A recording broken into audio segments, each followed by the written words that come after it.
Hello, Taylor Elwood, your business wizard for eccentric entrepreneurs at ImagineYourReality.com.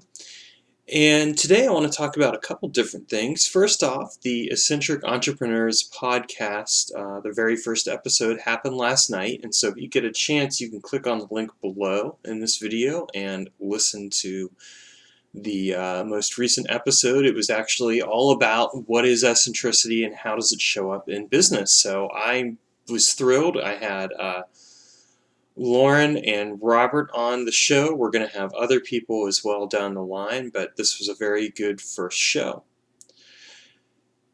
Today, I want to talk about sales. So, if you get my newsletter, you saw my most recent email where basically I apologized to people for taking a super salesy, high pressure approach to launching my latest class.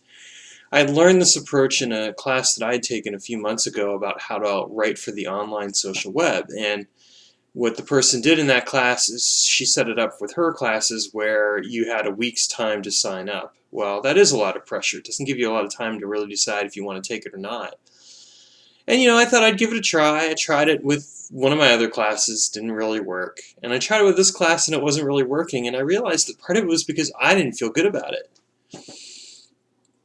So today I got a response from one of the people who reads my e-newsletter, and they said, hey, thanks for being brave and sharing, what you're doing and what happened. And I was very appreciative of that email. Always appreciate when I hear from one of you.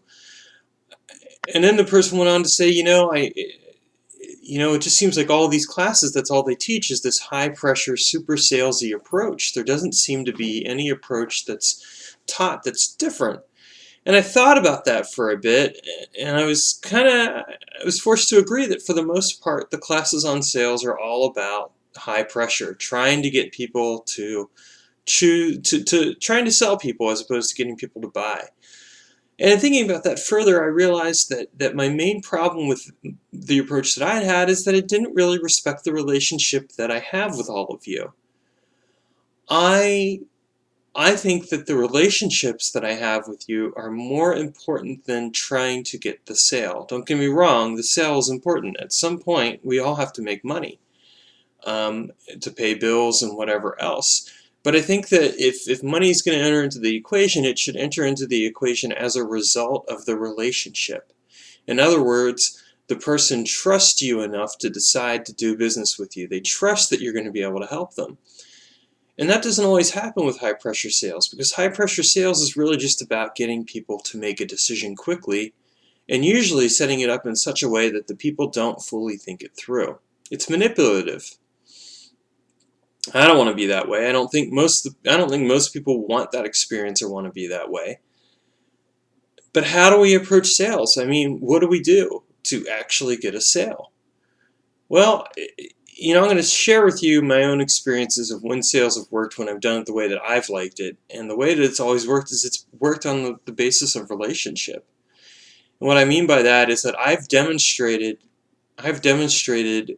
the value of what I have to offer.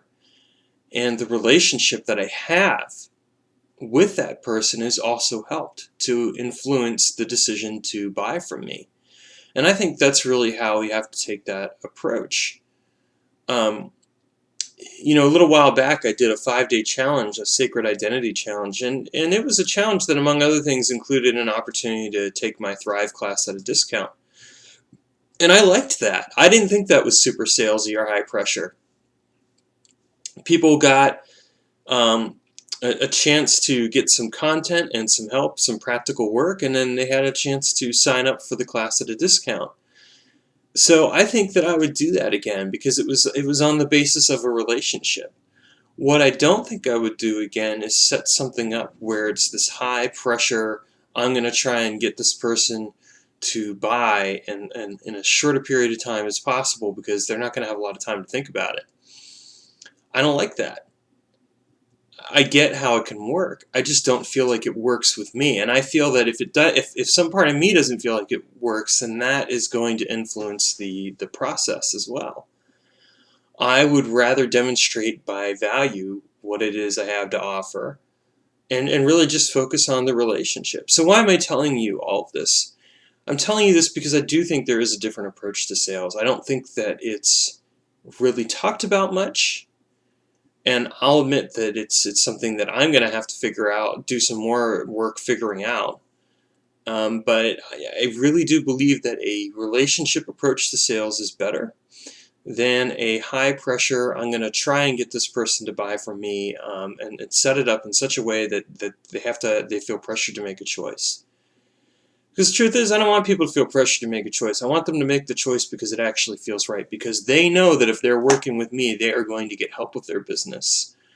They know that they are going to benefit as a result of working with me. And they know that on the basis of the relationship they have with me, that there's something special there. That's more important to me than anything else. So, what about you? What thoughts do you have about sales? How do you approach sales? Do you have a relationship-based approach to sales? And if so, what does that look like? Feel free to leave a comment below. And if you haven't subscribed to this video yet, click over here on the dragon icon. Thanks so much. And don't forget to check out the very first episode of the Eccentric Entrepreneurs Podcast. Have a great weekend, everyone.